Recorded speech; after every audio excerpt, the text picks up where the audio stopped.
Hos kiropraktorerne i Svendborg ser man patienter i alle aldre, fra det lille spædbarn til den aldrende pensionist.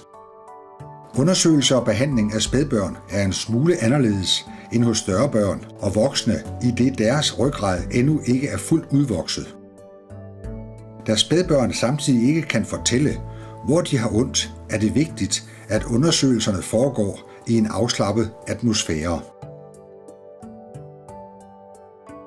Man undersøger blandt andet, om der er symmetri i barnets krop, at der ikke er skævheder i ryggen, og at barnet kan bruge begge arme og ben.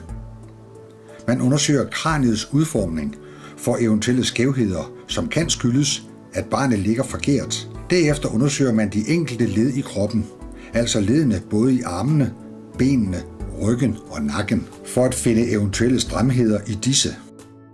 Hos de større børn ligner undersøgelsen den, der foretages hos de voksne. Der er dog her fokus på de typiske problemer, der kan være for pågældende aldersgruppe. Man undersøger både lænden, brystryggen og nakken. Undersøgelsen foregår både stående, siddende og liggende.